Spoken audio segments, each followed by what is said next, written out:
கர்ணா, அவர்கள் சோடுவை தண்டிக்க கூடாது. அவர்களை தடுத்து நிறுத்து கர்ணா.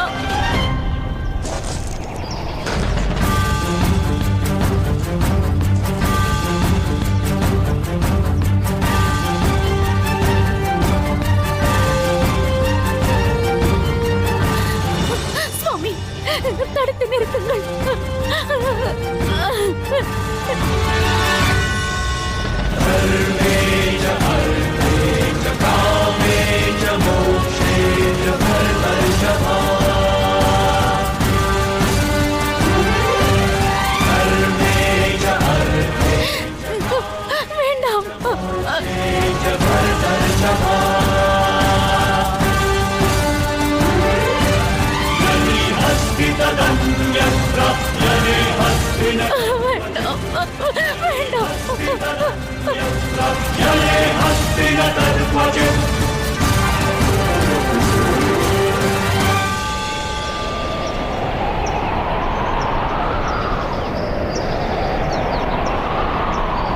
உங்கள் தண்டனையை துவங்குங்கள் பிதாமகரே.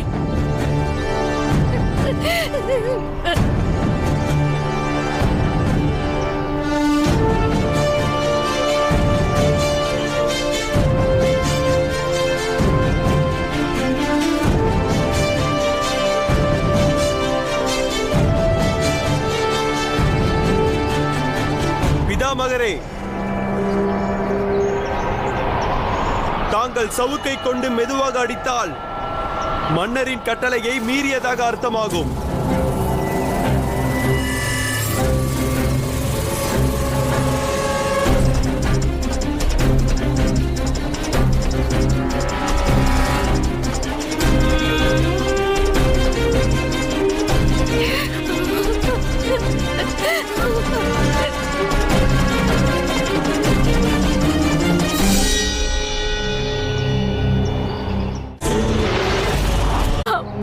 மகனே சோனு, என்னை மன்னித்து விடு.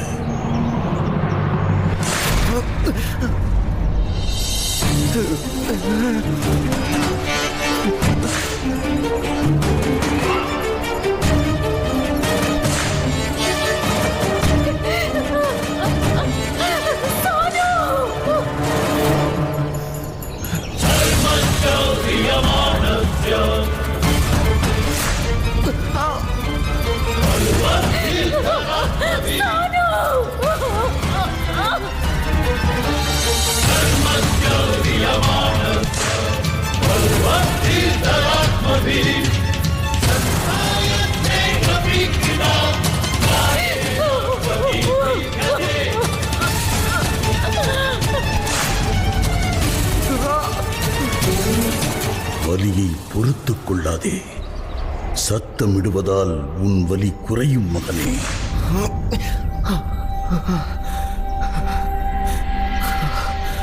வலி என்று வந்த பிறகு அதில் குறை என்ன அதிகம் என்ன?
ஹஸ்தினா பிரஜைகளை நன்றாக பாருங்கள்.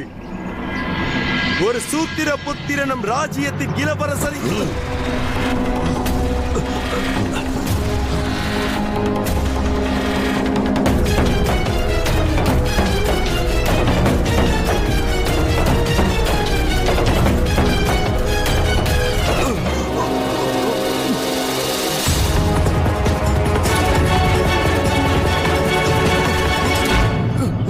இங்கிருந்து சென்று விடு.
சோனு, சோனு, உன் தைரியத்தை நான் பாராட்டுகிறேன்.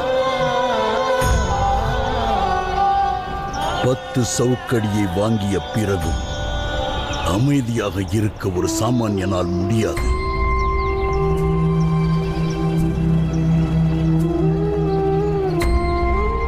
மன்னிக்க வேண்டும்.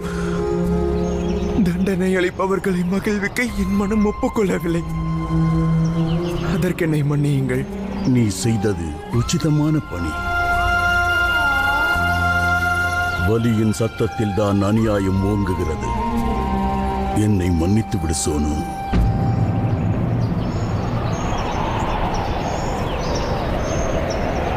உன் குடும்பத்திடமும் நான் மன்னிப்பு கேட்கிறேன்.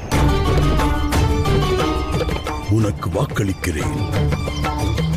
இன்றைக்கு பிறகு வாழ்க்கையில் ஒரு முறை நீ என்ன கேட்டாலும் நான் உனக்கு அதை தருவேன். நானும் சத்தியம் செய்கிறேன். நான் என்றும் உங்களிடம் எதுவும் வேண்ட மாட்டேன். என் வழியை வியாபாரமாக்க நான் விரும்பவில்லை. உத்தரவு தாருங்கள் பிதாமகரே. நான் சோனுவை வைத்தியரிடம் அழைத்துச் செல்ல வேண்டும்.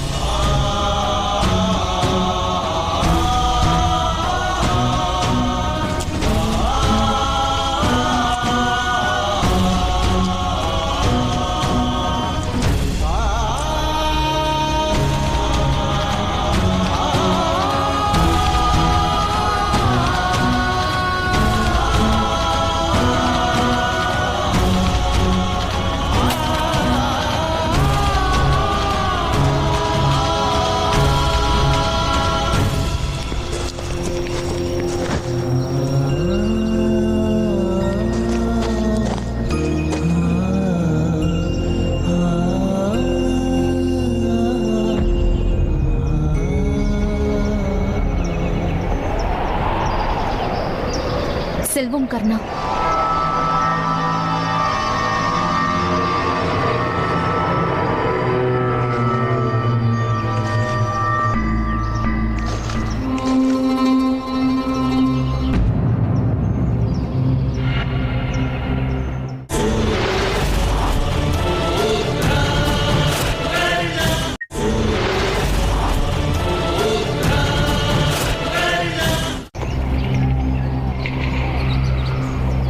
பிதாமகர் பீஷ்மரே, தங்களுக்கு மிக்க நன்றி. இன்று மீண்டும் ஒரு முறை இங்கு ஒரு சத்திரிய பெருந்தகை இந்த சமுதாயத்திற்கு தன் சக்தி என்னவென்பதை நிரூபித்து விட்டார். சோனுவை தண்டிப்பது எனது விருப்பமல்ல, என் கடமை. அந்த தண்டனையை தாங்கள் தடுத்திருக்கலாம் பிதாமகரே. ஆனால் தாங்களோ ஒரு சூத்திரனின் புத்திரனை தண்டிப்பது சரி என்று நினைத்தீர்கள். தண்டனையும் மற்றும் உதவியும் ராஜநீதியின் இரு கண்களாகும். இதைக் கொண்டுதான் ராஜ்யம் நடக்கின்றது. இதைக் கொண்டுதான் ராஜ்யம் அழியவும் செய்கிறது பிதாமகரே. ஒரு வாளின் சக்தியால் ஒரு சிறு கல் உடையும் என்றால் சிறு கல்லின் வேகத்தை கொண்டு அந்த வாளையும் உடைக்க இயலும். என்னை எதிர்க்கும் தவறை செய்யாதே கர்ணா. மீறினால் நான் உன்னையும் தண்டிக்க வேண்டியிருக்கும். என்னை மன்னித்து விடுங்கள் பிதாமகரே. நான் தவறு செய்துவிட்டேன்.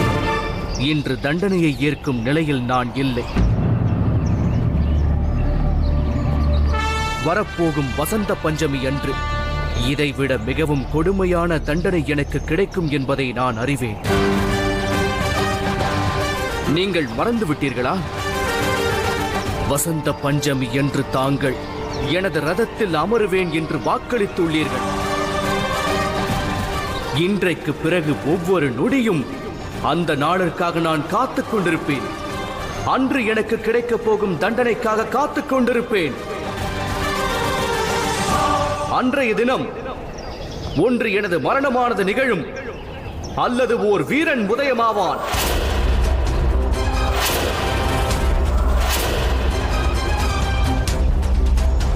நான் சென்று வருகிறேன்.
இந்த வஸ்திரம் தரமானதாக உள்ளது.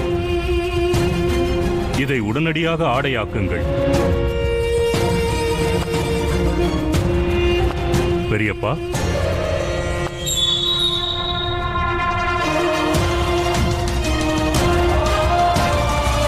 நாம் அணியும் வஸ்திரமானது மற்றவர் கண்களுக்கு தெரியும் திருதராஷ்டிரா. இந்த வஸ்திரத்தை அணிந்த பிறகு உனது உடல் எவ்வாறு இருக்கும் என்று உனக்கு தெரியுமா? கூறு. பார்வையற்றவனான எனக்கு இதை பற்றிய தகவல் எவ்வாறு தெரியும்?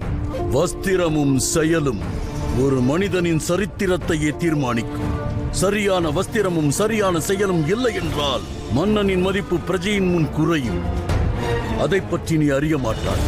பார்வையின்றி பிறப்பது துர்பாக்கியம். ஆனால் மனம், புத்தி இவை இரண்டும் செயல்படாமல் இருப்பதுதான் குற்றமாகும். இன்று ராஜசபையில் பிள்ளை பாசம் காரணமாக ஒரு சூத்திர புத்திரனான சோனுவுக்கு தண்டனை வழங்கி இருக்கிறாய். அது மட்டுமல்லாமல் இந்த ராஜ்யத்தில் யாருக்கும் நியாயம் கிடைக்காது என்று புரிய வைத்திருக்கிறாய்.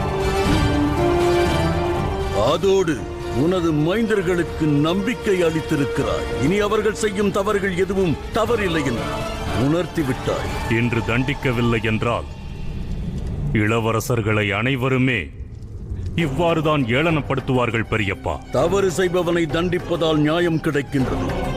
ஆனால் தவறான தண்டனையை வழங்கினால் அது புரட்சியை உண்டாக்கும். இப்போது நமது அஸ்தினாபுரத்திற்கு புரட்சி தேவையில்லை திருதராஷ்டிரா, நியாயம்தான் தேவை. பலத்தை கொண்டுதான் நியாயத்தை நாம் பெற முடியும் பெரியப்பா. பலத்தினால் புரட்சிதான் உருவாகும். அதற்கு வரலாறு சாட்சி. இந்த சிறிய சித்தாந்தம் கூட உனது புத்திக்கு எட்டவில்லை என்றால் நீ ஒரு மன்னனாக இருப்பதற்கு தகுதியற்றவர்.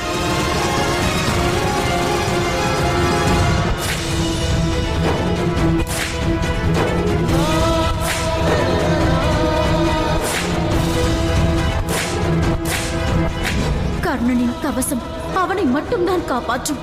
ஆனால் அவன் நம் அனைவருக்கும் காலனாக போகிறான்.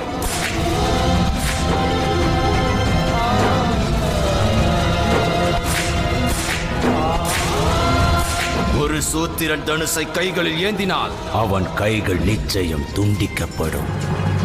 குற்றவாளிக்கு 10 சவுக்கடி கொடுங்கள்.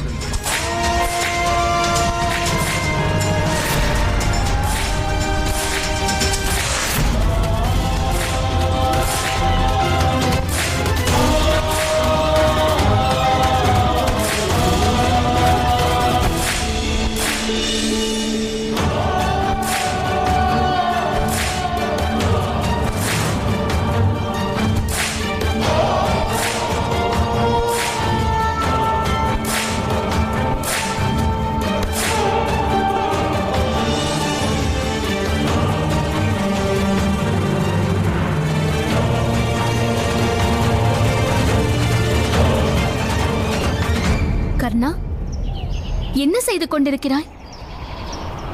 சோனுவின் வலியை நான் அனுபவிக்க விரும்புகிறேன். என்னால் அனைவரது வாழ்க்கையிலும் பிரச்சனைதான். என் உடலில் இருக்கும் கவசம் எப்பொழுதும் என்னை காக்கிறது. என்னால் இந்த வலியை உணர முடியவில்லை என்றால் அந்த வலியை மற்றவர்களுக்கு தர எனக்கு என்ன உரிமை இருக்கிறது? நீ மனதளவில் வலியை அனுபவிக்கிறாய் கர்ணா. உன் மனதை உன் கவசம் காக்கவில்லையே. அந்த வலிதான் உன்னுடைய உண்மையான குணம். ஆனால் ஒரு அண்ணனாக என் சகோதரனை காப்பாற்ற இயலவில்லையே. நிலைமை அவ்வாறு இருக்கையில் வலியை உணர்ந்து என்ன பிரயோஜனம்? உண்மையில் குற்றம் என்று இவ்வுலகில் எதுவும் இல்லை. சக்திசாலிகளின் மகிழ்ச்சிக்கென்று உருவாக்கப்பட்ட வழிமுறைதான் இது. இதை பற்றியெல்லாம் சிந்திப்பதற்கு இது நேரமில்லை கர்ணா. இப்பொழுது சோனுவிற்கு தான் உனது தேவை இருக்கிறது. இல்லை, நான் இல்லத்திற்கு செல்ல முடியாது வைஷாலி. சோனு துன்புறுவதை நான் காண இயலாது. அவன் தேகத்தில் ஏற்பட்டிருக்கும் ஒவ்வொரு காயங்களும் என் இதயத்தை கிழிக்கின்றது. அவன் வழியில் துடிப்பதைக் கண்டு நான் மரணத்தை நாட துடிப்பேன். இன்று எனது வாழ்க்கையில் முதல் முறையாக என் வாழ்க்கையே ஒரு காராகிரகம் என்று தோன்றத் தொடங்கியது. இதிலிருந்து எனக்கு முக்தியே கிடைக்காது. சுதந்திரம் என்பது ஓர் கனவு மட்டும்தான். உண்மை யாதனில் மரணத்தால் மட்டுமே இந்த காராகிரகத்திலிருந்து விடுதலை அளிக்க இயலும்.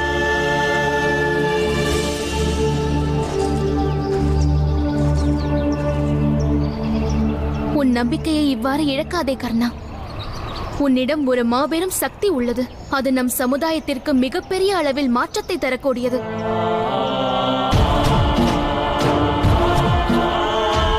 புறப்படு கர்ணா. சோனுவின் வலியிலிருந்து தப்பிக்காதே.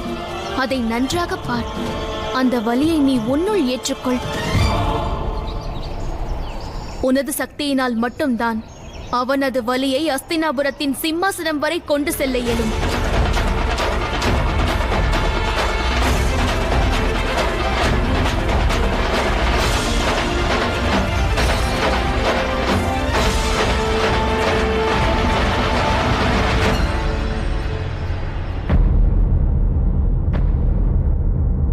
நான் உடனே சென்று பாண்டுவிற்கு உத்தரவிடுகிறேன். அவன் உடனே அவன் தலைமகனை பட்டாபிஷேகத்திற்கு அழைத்து வர வேண்டும் என்று. பெரியப்பா, மகாராஜா, அந்த இறைவன் எதற்காக நம் ராஜ்யத்தை பழிவாங்குகிறான் என்று விளங்கவில்லையே. என்ன ஆயிற்று சகுனி? எதற்காக இவ்வாறு அழுகிறாய்? எனக்கு ஆச்சரியமாக உள்ளது. எனது ஒற்றர்கள் என்னிடம் கூறிய விஷயத்தை இதுவரை தங்களிடம் யாரும் கூறவில்லையா? அஸ்தினாபுரம் ஒற்றர்களின் தகவல்களை கொண்டு தன்னை பாதுகாத்துக் கொள்ளாது காந்தார அரசே. ஒற்றர்களை வைப்பது கோழையின் செயல். ஒப்புக்கொள்கிறேன் பிதாமகரே, நான் ஒரு கோழைதான். இருப்பினும் இப்பொழுது முக்கியமான செய்தியும் என்னிடம்தான் இருக்கிறது பிதாமகரே. மகாராஜா, வனத்தில் மகாராஜா பாண்டு மற்றும் மகாராணி மாத்ரி இருவரும் இறந்து விட்டார்கள் மகாராஜா.